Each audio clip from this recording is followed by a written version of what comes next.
Today's reading comes from Mark chapter 3. One time Jesus entered a house, and the crowds began to gather again. Soon he and his disciples couldn't even find time to eat. When his family heard what was happening, they tried to take him away. "He's out of his mind," they said. But then the teachers of religious law who had arrived from Jerusalem said, "He's possessed by Satan, the prince of demons. That's where he gets the power to cast out demons." Jesus called them over and responded with an illustration. "How can Satan cast out Satan?" he asked. "A kingdom divided by civil war will collapse. Similarly, a family splintered by feuding will fall apart. And if Satan is divided and fights against himself, how can he stand? He would never survive. Let me illustrate this further. Who is powerful enough to enter the house of a strong man and plunder his goods? Only someone even stronger, someone who could tie him up and then plunder his house. I tell you the truth, all sin and blasphemy can be forgiven, but anyone who blasphemes the Holy Spirit will never be forgiven. This is a sin with eternal consequences." He told them this because they were saying, "He's possessed by an evil spirit."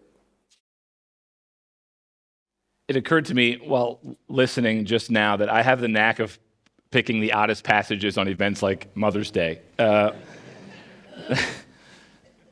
Look, there is, and sorry to cast a dark cloud over something that's supposed to be as festive as Mother's Day, but we all know that there are terrible things that happen in this world. And I've been born into a place where for most of my life, I have not really had to face any of that for the most part. I think most of us have lived relatively comfortable lives compared to a lot of people in history and in the world. But there are people in this world who are born into realities where they will never, literally not one day of their lives will they ever experience what we would consider joy or peace. They will be born into pain and suffering. They will spend their entire existence in horror, and they will die. That is their reality. Now, there are a couple of options when it comes to the truly terrible things that happen in this world. The first is that you can turn a blind eye to it. Not because you don't care, but because your heart would explode. That if you had to face it all the time, every day, your soul just couldn't handle it. It would crush you. And so while there is famine and war and human trafficking going on as we sit in this room, we go pick up lattes and shop for area rugs. And it's just what you got to do. Again, not because you don't care, but because it would crush you to face it head on all the time. That's option one. Option two is you get involved. You try to do something about it. And while that is probably a nobler response than turning a blind eye, though I entirely understand that, I do it myself. Oftentimes when you get involved, one of two things tends to happen. Either you get so angry at what you see that you begin kind of fighting fire with fire. You start engaging in the same kinds of tactics that produced the problem in the first place. Or you burn out. This is the problem in social service fields, in the medical field, first responders, pastoring, law enforcement, that you just over and over and over again, you see this day after day after day after day, and you could give your whole life to it. And this is the sad reality. You can give your whole life to solving one small subsection of one problem in one corner of the world and die feeling like you didn't make a dent. So for a lot of people, when it comes to the truly terrible things that happen in this world, we seem to turn a blind eye until we can't, and then we get involved until we burn out, and then we turn a blind eye. And kind of around and around it goes. Easter is supposed to empower us to face evil in a different way. This is the fourth week of my Easter series that I'm calling Emboldened. If you haven't been here, the idea is pretty simple. Easter was an earthquake. It was a spiritual, historical earthquake. Just like an earthquake, it happened in an instant, right? Jesus was dead, and then he was alive again. Easter forever changed the landscape of the world. It changed the landscape of history. It changed the landscape of the worlds of every person who encountered it. But just like an earthquake, it wasn't until the dust settled that Jesus' disciples really began to appreciate the magnitude of what had happened, what it meant, and what it would mean. It took them a while to kind of figure it out. But it was because they had to. When you watch someone crucified and then rise from the dead 3 days later, you have to figure it out. You're going to wrestle with it. You're going to ask yourself questions like, what did this mean? What is it going to mean? And they did that. And because they did that, they came to realize some things about Easter. And it changed the way that they lived. It created emboldened lives for them. Most of us don't deeply engage Easter the way they did. And it's because we don't have to. Because it didn't happen to us in time and space. We don't have to face it the way they had to face it. So we don't have to wrestle with it the way they had to wrestle with it. And consequently, most of us don't live the kind of emboldened lives they did, because we probably don't appreciate the magnitude of Easter the way they did. And that's the point of this series. It's to try to get you to face the magnitude, wrestle with the magnitude of Easter, and the prospect that it might change your life. It might change the way that you actually live in this world. For the disciples, Easter was an apocalypse. It was a revelation. Because Jesus died and rose again, they came to believe God, through Christ, was saving the world. And I mean saving the world. I don't mean saving some individual sinners and not saving others. I mean saving the world. The whole thing. All of it, every person, everywhere. And that revelation changed the way they lived. It changed the way they lived with regard to death. We talked about that last week. They came to see that death was not the end of their story. It was not the end of anybody's story. And so they lived differently in relation to death. This morning, what I want to talk about is how it changed how they related to evil, their relationship to the reality of evil. I say the reality of evil as if you assume it. I probably shouldn't do that. For most of human history, and in all traditional cultures around the world still today, evil is just assumed. It's a thing. It's some kind of thing. People have lots of different ways of talking about it and thinking about it, but throughout human history and in all traditional cultures, people just assume evil's a thing. It's some kind of real spiritual force or being operating in some kind of spiritual realm that somehow has an impact on time and space. It creates what you and I would look at and call evil. Throughout human history, that's just been assumed. It's assumed in the pages of this book. Man, you don't get to page 3 and you're introduced to a character called the serpent, who's described as this crafty creature who clearly has an anti-God agenda. Now, there's very little evidence to suggest that Jews in the Old Testament had a very clear image or picture of some kind of spiritual archenemy, like what we would call Satan or the devil. But by the time you get to Jesus, they definitely do. Jesus refers to Satan as a murderer and the father of lies. He refers to Satan as someone who comes to steal and kill and destroy. The Apostle Peter tells Christians in the first century to be on guard because your enemy, the devil, is prowling around like a roaring lion, looking for someone to devour. So throughout human history and in all traditional cultures, including our own religious tradition, all the way back to the beginning writings of Judaism, evil has just been assumed as some kind of force operating in the spiritual realms and somehow influencing time and space, the lives that we experience here in the body. Now, we post-Enlightenment moderns, we tend to recoil against that kind of idea. We're much more comfortable with material explanations for everything. right? So the serial killer wasn't influenced by evil spiritual forces. He was neglected as a child.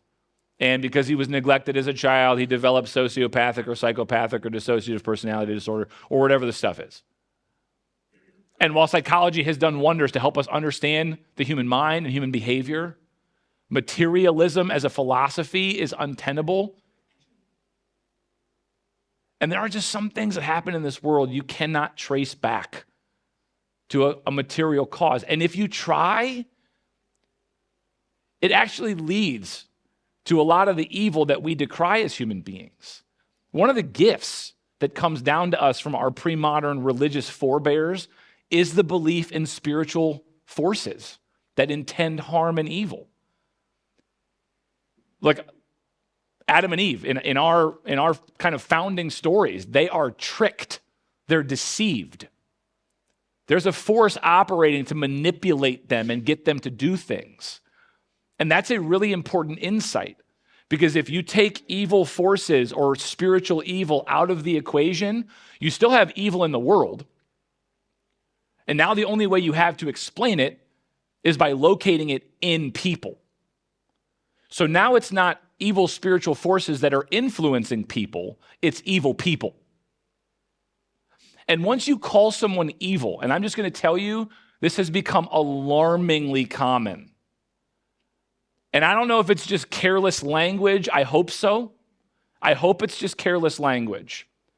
But every political commentator I listen to on both the right and the left, if you just give them a few minutes, they will refer to their adversaries as demonic. They will use language like that. I don't know that they know what they're doing. I hope it's just casual, careless language, but that is what happens. When you take spiritual forces out of the equation, you still have what you perceive to be evil in the world, and now the only way you can explain it is to say people are themselves evil. And when you locate evil in a person, you then have all the justification that you need to get rid of them. What Easter did for the disciples was give them a way of engaging evil differently, so that they didn't have to turn a blind eye to it. They could get involved. But by getting involved, they did not fight evil with evil, nor did they burn out. Jesus cast his ministry, like his reason for coming. One of the reasons that he gave was to cast evil out of the world. In this text that you heard a minute ago, his ministry is still in its infancy, but he's gaining a lot of steam, and largely because of his healing ministry and his ministry of casting out evil spirits. In fact, in Mark's gospel, his first public ministry is healing a demon-possessed man in a synagogue, a packed synagogue. Lots of people there. They watch it happen. And the buzz starts. Who is this guy? What is this teaching? Oh my gosh, this is authority like we've never seen before. Even evil spirits obey him. And it just starts to spread. And in Mark's gospel, it's one healing after another. It starts with Peter's mother-in-law. Then he heals a leper. Then he heals a paralyzed man. Then he heals a guy with a hand deformity. And word is getting out, and people from all over the country are coming to listen to him, either to watch him heal other people or to be direct beneficiaries of it themselves. And it doesn't take long before word reaches his family and the religious establishment in Jerusalem. And so when this text picks up, Jesus and his disciples are in somebody's house. I'm guessing they're trying to get a minute of rest, grab a bite to eat, debrief a little bit on the craziness they've been experiencing, because it's been coming fast. But the crowds are relentless. They show up. Jesus and the disciples can't get a minute. Only the difference here is that Jesus' family shows up. Doesn't say who. Jesus had brothers and sisters. He had a mom. They show up. And you notice what they say. They try to take him away, and they say he's out of his mind. which is a common symptom of demon possession. To say that someone was out of his mind was to insinuate that he was under some kind of evil spiritual influence. So they're thinking it. His own family members are thinking it. The religious leaders, they come right out and say it. Well, the reason that he can cast out demons is because he's possessed by the prince of demons. Now, that's obviously absurd. That doesn't make any sense, which Jesus quickly points out. If Satan is casting out Satan, well, that's like civil war. He's destroying himself. Anybody who's making that kind of accusation would need to argue why Satan would do that. Why would anybody do that? But even if Satan were doing that, why should that be bad news? If you're a religious leader and someone tells you, oh, Satan's defeating himself, I'm like, okay, I guess we'll just step back and watch it happen. So this guy's obviously grasping at straws. He can't deny what Jesus is doing, but he doesn't want to lose his own credibility with the people to some itinerant rabbi. There's just too much at stake here. So accusing Jesus of being possessed by demons is just the most expedient way to discredit him. It's not logical. It doesn't make any sense, but it's expedient, and it is alarming. We haven't traveled far from this today. We still discredit people by saying things that are completely irrational, but they're just alarming, so they catch people's attention. Jesus offers a better explanation. He says, I'm not possessed by demons, casting out demons. He says, who's powerful enough? Who's powerful enough to overcome a strong man? To break into his home, to bind him, to tie him up, and to plunder his house? Only a stronger man, right? Satan is the strong man. And Jesus is saying, I am the stronger man who has come to raid his house, tie him up, and plunder his goods. That's what's really going on here. Now, it's important to know that Jesus is the stronger man. Christianity does not assume two equal but opposite forces. Good, evil, light, dark. There is good, there is evil. There is light, there is dark. But they are not equal but opposite to one another. As if we're like crossing our fingers, wondering who's going to win in the end.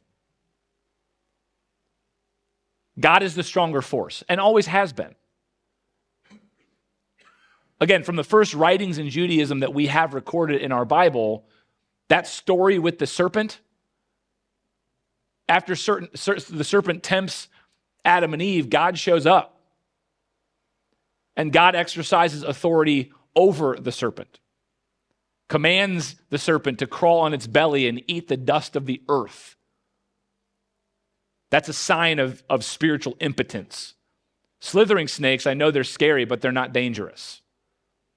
Snakes are dangerous when they coil up and they're ready to strike. The imagery that this snake is going to be bound on its belly, eating the dust of the earth, is the author's way of saying, it'll be there. It'll be present, but it will not have force. It will not have real authority in the world. And then, of course, comes the prediction immediately after that though this serpent is going to strike the offspring of Eve, so not to try to shoehorn here a Mother's Day application, but moms, I'm not a mom. I don't think like a mom. All the moms that I know, that I spend time with, I think it is fair to say that among the worries that you carry, and I know there are many, atop that list is your kids. How the world is going to treat them. How they're going to get along, if they're going to be okay. Are they going to suffer? Are they going to experience pain? Is evil going to have its day with them? Right at the beginning, the prediction is evil will be present. It will strike. But the promise is that someday the offspring of Eve will crush its head. And the Christian church, I think I can say this, has always interpreted that to mean Jesus. Christianity does not assume equal but opposite forces in the world, good and bad, light and dark. There is good, there's bad, there's light, there's dark. But light is more powerful than darkness. Good is more powerful than evil, and always has been. What Jesus is saying is he's the one who has come to finally bind up the strong man so that he can plunder his house, which I take to refer to emancipation, to set people free. That people live under the influence of evil, but they don't have to. That Jesus is going to set them free from it. Now, how does he do that? It's important to understand how Jesus sets the world free from evil. How does he bind the strong man? How does he crush the serpent's head? I think the answer is through his obedience.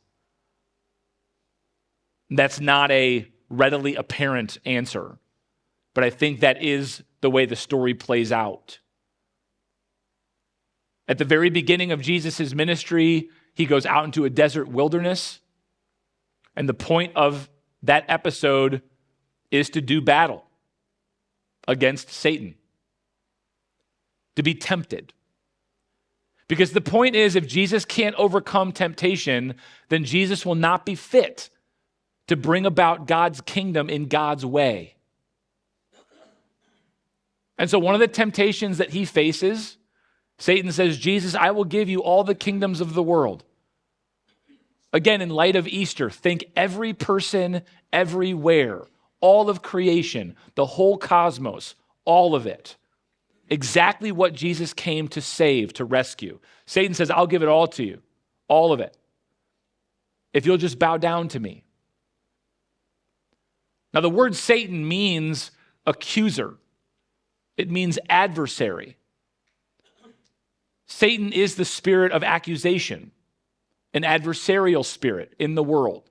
It is the spirit operating in your life and operating in the world when you accuse other people, when you turn them into your adversary and you make them into your enemy, and then you engage in activities to eliminate them.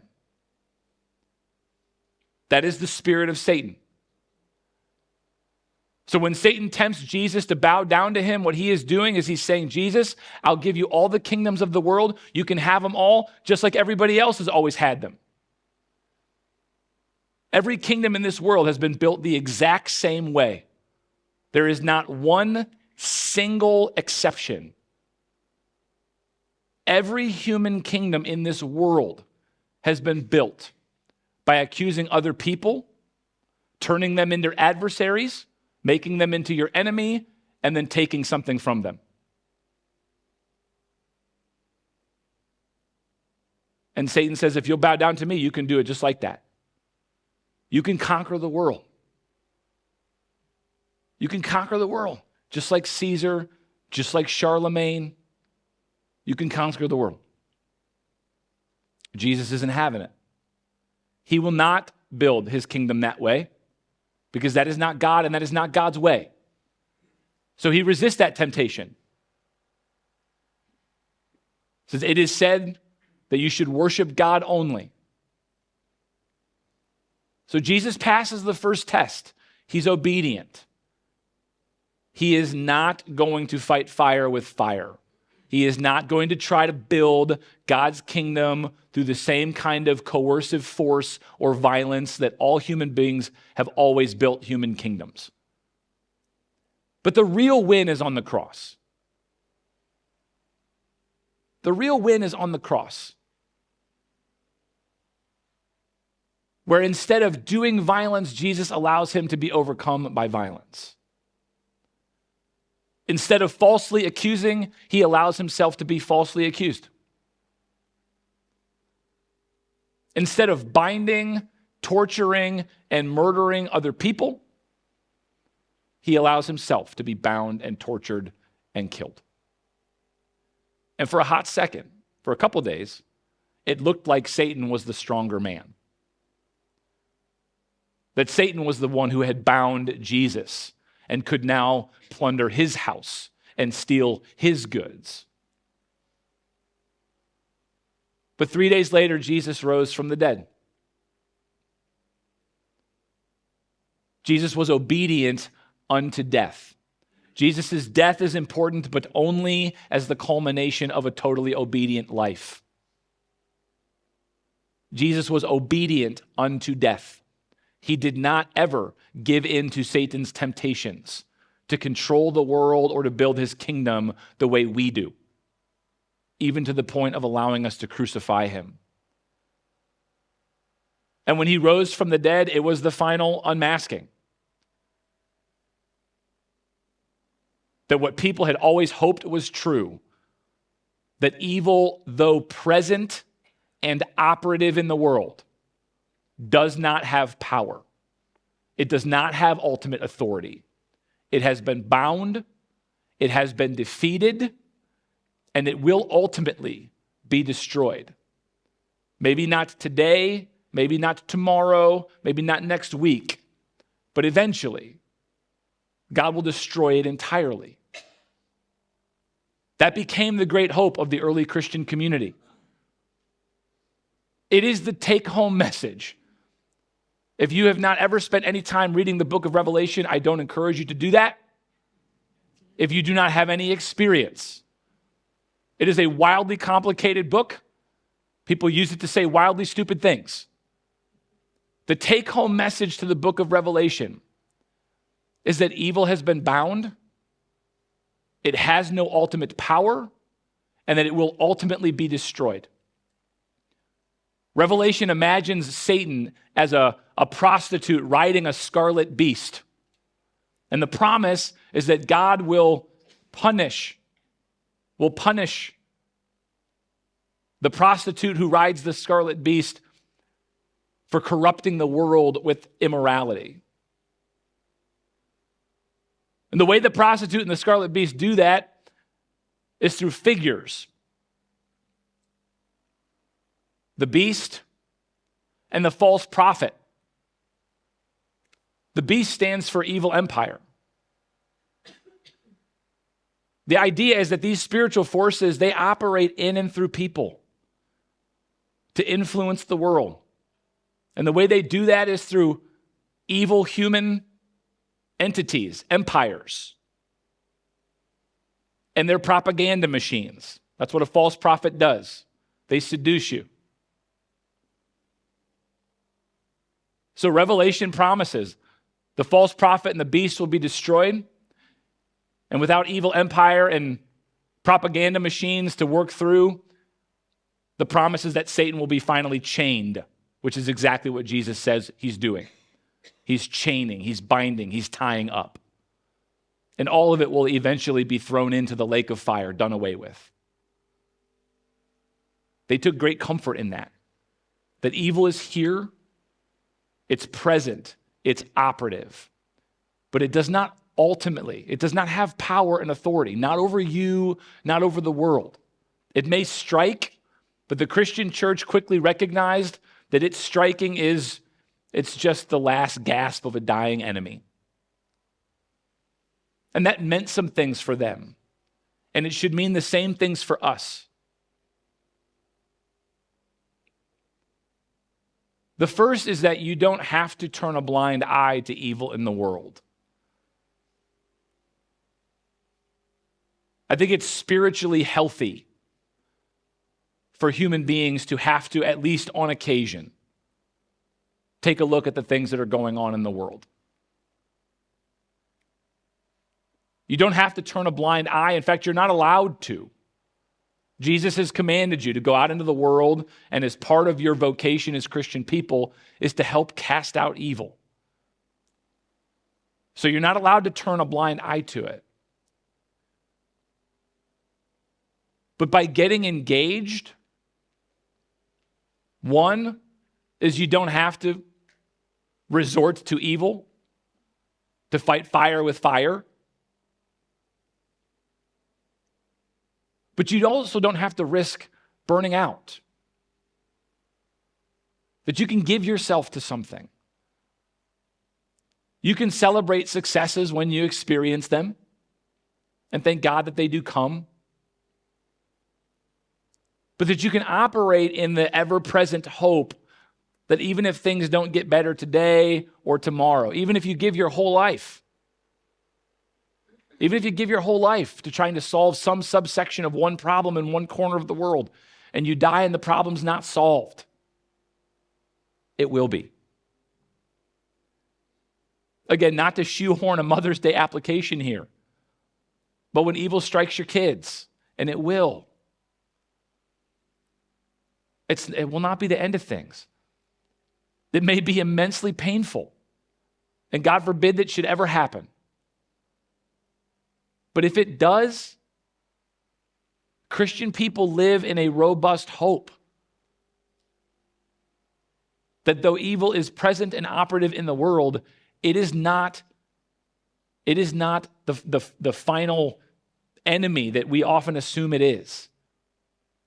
It doesn't have true final power or authority. In the end, there will be only one kingdom standing. It will be the kingdom of Christ. The strong man has been bound up. His house has been invaded. His goods have been plundered. This means that you don't have to live as a slave to evil either. That when you experience that spirit of accusation, and we all do,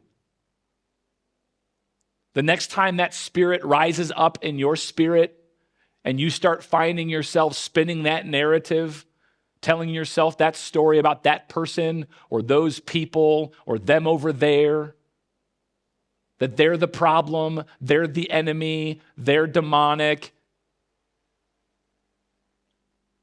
you can quiet that voice. You can do exactly what Jesus did. You can tap into the God-given spirit in you, the spirit of truth. You can shut that narrative down, and you can give your life for the sake of the world. That's what we're called to as Christian people. To follow not the spirit of Satan, not the spirit of accusation, but the spirit of truth. Early Christians were able to do that because to them, Easter was as real as day. It happened right in front of them. They watched Jesus suffer evil, and then they watched him conquer it. And the take-home message was, okay, then we might suffer evil, but we'll conquer it too. And that's how they lived. And that's how we are to live. Not fearless, not unharmed, but emboldened. We're going to finish our service this morning by taking communion together. If this is your first time with us, I want you to know that you're invited to come to the table. If you want to walk with Jesus in whatever your understanding of that is at the moment, if you want to live against the evil in the world in a way that is empowering, in a way that doesn't fill your spirit with the same evil, then the church invites you to come forward. Be a part of the church then. Call yourself a Jesus follower and start to let him teach you how to live. Communion is our sacrament of remembrance. We are remembering Jesus today.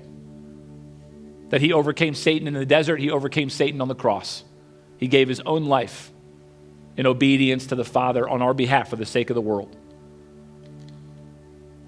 And we are choosing to find our life in his life. In just a second, I'll invite you to stand. If you're able, I invite you to come forward down our center aisle, starting with the back rows. We'll have communion on both sides of our stage here. Our distributors will simply say to you, the body and blood of Christ. I invite you to respond, amen. And then you'll take a prepackaged communion cup back to your seat using the side aisles. Then you can take those elements during this last song as you feel led. I'll come up in a minute to close our time. Stand with me if you're able. Let me pray. God, we thank you. We thank you that through your Son, Jesus Christ, and your church, that you have bound the strong man, that you have raided his house, that you are plundering his goods, that you've come to emancipate us, to liberate us from our slavery to evil. We acknowledge that evil is real, it's present, it's operative in this world. Give us the faith to trust that it doesn't have real power or authority. Not over us, not over your other children. Give us the strength and the courage to face it, to call it what it is, to engage it without losing heart or losing hope, that it will one day be destroyed. We love you. We thank you for that word and that message of hope. In Jesus' name we pray. Amen.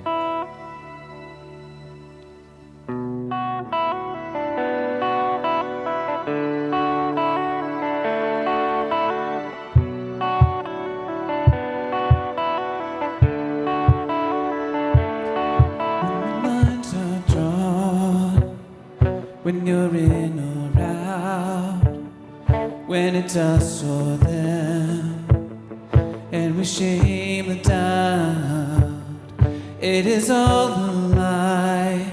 All we ever really need is love. There's no need to shed more blood. Look upon the cross.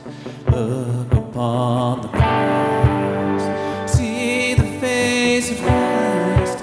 See the mercy in his eyes. Every valley shall be lifted high. Now our enemies are blessed, and the heavy laden rest. For his judgment is love. His judgment is love.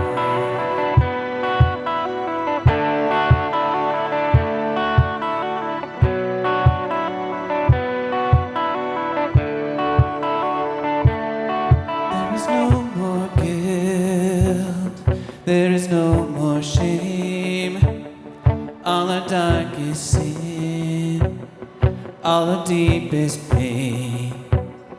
Blessed are the poor, all the lonely, broken, lost, and torn. See, your kingdom comes to us, a war that's fought with love. Our only war is love. Prepare the way of the Lord, wielding mercy like a sword.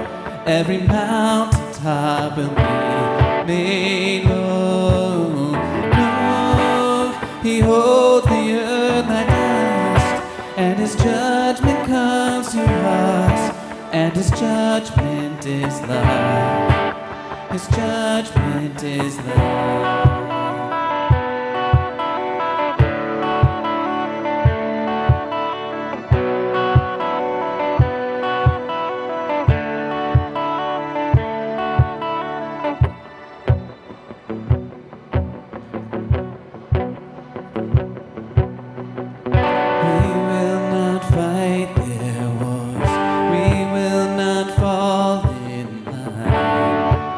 It's us for them, it's us for them, it's us for them.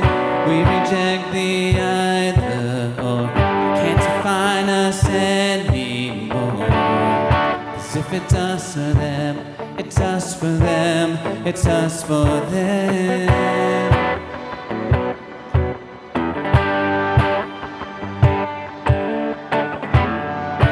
If it's us or them, it's us for them, it's us for them.